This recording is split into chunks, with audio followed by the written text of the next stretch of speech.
हे बघा आपण टेरेस मध्ये ना रताळे लावले होते, तर हे बघा ह्याची वेल किती मोठी होते। आता रताळे आलेत काय बघून घेऊया।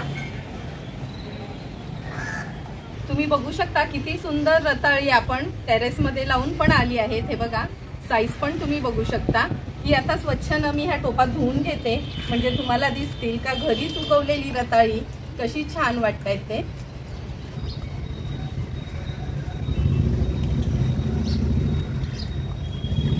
हे बघा अगदी छान अशी आपली ही रताळी झाली आहे तयार। तर चला मग आज आपण रताळ्याच्या घाऱ्या बनवूया। हॅलो फ्रेंड्स, कसे आहात तुम्ही सगळे। भोपळ्याच्या घाऱ्या तर आपण नेहमीच बनवत असतो, पण आज मी तुम्हाला अगदी पौष्टिक अशा रताळ्याच्या घाऱ्या कशा बनवायच्या ती रेसिपी दाखवणार आहे। त्यासाठी हा व्हिडिओ तुम्ही शेवटपर्यंत बघा आणि माझ्या चॅनलला लाईक, शेअर अँड सबस्क्राइब करा। रताळ्याच्या घाऱ्या बनवण्याकरता आपण ही अर्धा किलो रताळी घेतली आहेत आणि मगाशी मी तुम्हाला दाखवल्याप्रमाणेच आपल्या टेरेस मध्ये छान उगवलेली ही रताळी आहे। देवाच्या कृपेने मोजली तर बरोबर अर्धा किलो झाली आहे।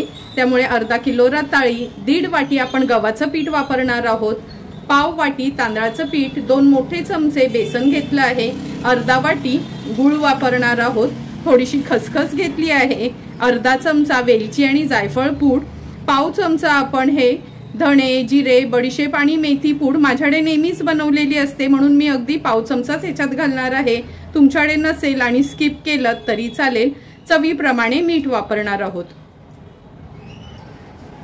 सर्वात आधी ही रताळी आपल्याला उकडवून घ्यायची आहेत, पण उकडवण्या अगोदरच मी स्वच्छ धुवून घेतली आहेत आणि ह्याचं साल काढून घेते। उकडवण्या अगोदरच साल काढलं ना का म्हणजे खूप त्याचं सारण वगैरे ना वाया जात नाही, म्हणून साल काढून घेऊया सर्व रताळ्यांचे।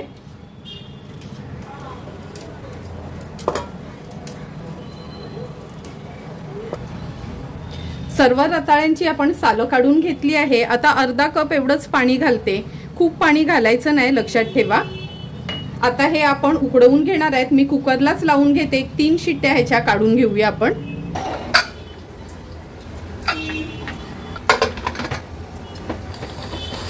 चला मग 3 शिट्ट्या काढून घेऊया ह्याच्या।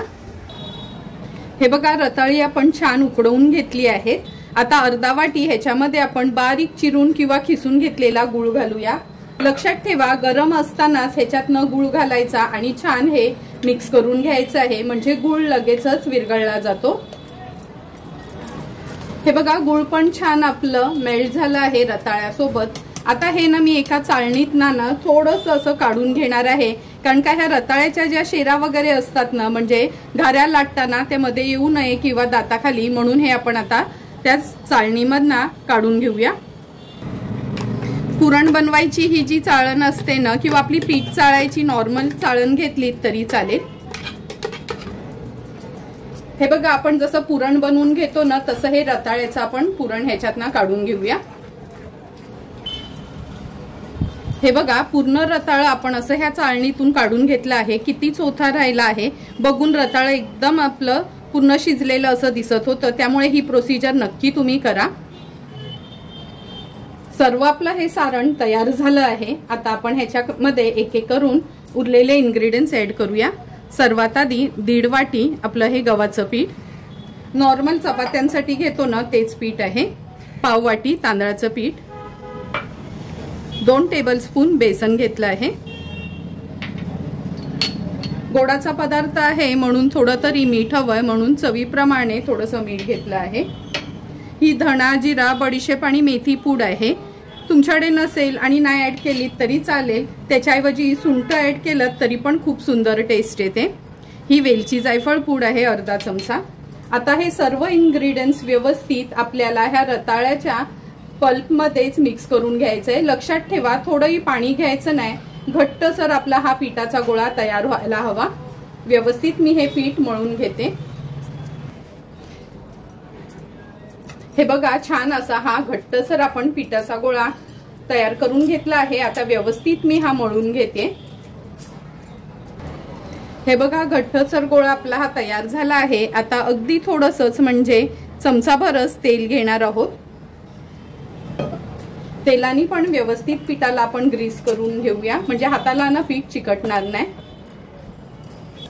हे बघा पिठाला आपण तेल लावून घेतलं आहे। आता हे झाकून ठेवते। एक 10 मिनिटाकरता आपण हे पीठ मुरायला ठेवणार आहोत। 10 मिनिटं झाले आहेत, झाकण काढून घेऊया। हे बघा पीठ छान मुरलं आहे। मगाशी खूप कडक होतं, त्यामुळे 10 मिनिटाकरता छान असं मुरत ठेवायचं आहे। लक्षात ठेवा थोडंही पाणी घ्यायचं नाही। पीठ असं घट्ट असेल तर आपल्या ह्या घाऱ्या आहेत ना खूप तेलकट होत नाहीत। आता ह्यातली एक लाटी काढून घेऊया। लहान मोठ्या तुम्हाला कशा घाऱ्या हव्यात तसे हे गोळे बनवून घ्यायचे आहेत। सर्व गोळे आपले हे तयार झाले आहेत। फक्त थोडासा तेलाचा हात घेते, पीठ घेऊ नका लाटण्याकरता। आता जाडशी ह्याची आपण ही पुरी लाटून घेणार आहोत। एवढी ह्याची पुरी लाटून घेतली ना का थोडीशी खसखस आपण ह्याच्यावर ऍड करणार आहोत। खसखस टोटली ऑप्शनल आहे, दिसायला छान वाटते आणि खाताना पण खूप सुरेख लागते, म्हणून थोडीशी खसखस मी मधोमध त्याच्या ऍड केली आहे। ही बघा जाडशी घारी आपण ही लाटून घेतली आहे, म्हणजे खूप जाड नाही आणि खूप पातळ नाही। आपण पुऱ्या करतो ना त्याच्यापेक्षा थोड्याशा जाड अशा करून घ्यायच्या आहेत। आता अशाच पद्धतीने सर्व घाऱ्या मी लाटून घेते, नंतर आपण तळून घेणार आहोत। एक एक करून सर्व घाऱ्या आपल्या लाटून झाल्या आहेत। आता लगेचच आपण ह्या तळून घेऊया। तेल गरम झालंय का चेक करून घेऊया। अगदी थोडंसं स्पीड घालून बघते ह्याच्यामध्ये। हे बघा पिठाचा गोळा घातल्याबरोबर लगेचच वर आला आहे। हा काढून घेऊया आपण। आता ही एक घारी तेलामध्ये सोडते। ज्याला आपण खसखस लावली आहे ना ती बाजू आपण वरती ठेवणार आहोत। गॅस मीडियम फ्लेमवरच ठेवायची आहे। मीडियम फ्लेमवर ठेवूनच सर्व घारे आपल्याला तळायचे आहेत। तेलामध्ये घारी सोडली का ही बघा अशी हळूहळू छान फुगली जाते। झाऱ्यांनी थोडीशी ना आपण ह्याला असं ह्याचे काट आहेत ना असे दाबून घ्यायचे आहेत अलगद हाताने। लक्षात ठेवा मात्र गॅसची फ्लेम मीडियमवरच ठेवायची आहे आणि मीडियम फ्लेमवरच आपल्याला ह्या घाऱ्या तळायच्या आहेत। जर लो फ्लेम ठेवली ना तर आपल्या ह्या घाऱ्या खूप तेलकट होतात आणि हाय फ्लेम ठेवली तर खूप काळपट होतात। आता मीडियम फ्लेमवरच व्यवस्थित एक बाजू तळून घ्यायची आहे, नंतरच घारी आपण पलटवणार आहोत। जवळपास मिनिटभर झाला आहे ही घारी आपण तळायला ठेवली होती तेलामध्ये। आता ह्याला पलटून घेऊया। हे बघा किती छान असा सोनेरी रंग आला आहे आणि व्यवस्थित घारी आपली तयार पण झाली आहे। कशी छान टम्म फुगली गेली आहे। मागची बाजू पण अशी आणखीन एक मिनिटभरासाठी मीडियम फ्लेमवर व्यवस्थित तळून घ्यायची आहे। सारखी उलटपालट करायची नाही हे मात्र लक्षात ठेवा, नाहीतर आपल्या घाऱ्या खूप तेलकट होतील। आणखीन 1 मिनिट झाला आहे। आता ही घारी आपण न पलटवता अशीच काढून घेऊया। तेल व्यवस्थित निथळून घ्यायचंय। त्याचं तेल निथळेपर्यंत दुसरी घारी आपण साइडनी सोडणार आहोत तेलात। व्यवस्थित हे तेल ही घारी ना वर येईपर्यंत ह्याचं तेल आपल्याला निथळून घ्यायचंय। ही बघा ती दुसरी घारी पण छान अशी वरती फुगली गेली आहे। आता ही मी तुम्हाला पलटून दाखवते। किती सुंदर अगदी अनारसा दिसतो। अशीच खसखस लावल्यामुळे आपली ही रताळ्याची घारी तयार झाली आहे। ही मी चाळण घेतली आहे किंवा तुम्ही स्टेनर पण घेऊ शकता। असं ना ह्या चाळणीत ठेवायचं, म्हणजे जे पण एक्स्ट्राचं तेल असेल ते निघून जाईल। आता ह्या उरलेल्या घाऱ्या पण मी पहिल्याच पद्धतीने तळून घेणार आहे। तुम्ही बघू शकता एक एक करून सर्व आपल्या रताळ्याच्या घाऱ्या तयार झाल्या आहेत। किती छान फुगल्या गेल्यात आणि थोड्याही तेलकट झाल्या नाहीत।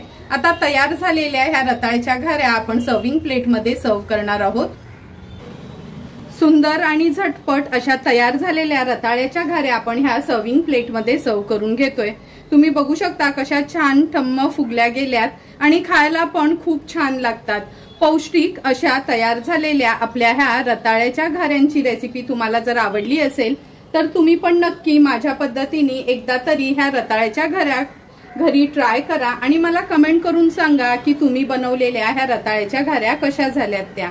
जर तुम्हाला मी बनवलेल्या ह्या रताळ्याच्या घाऱ्यांचा व्हिडिओ आवडला असेल तर नक्की माझ्या चॅनलला तुम्ही लाईक, शेअर अँड सबस्क्राईब करा। Thank you for watching my video.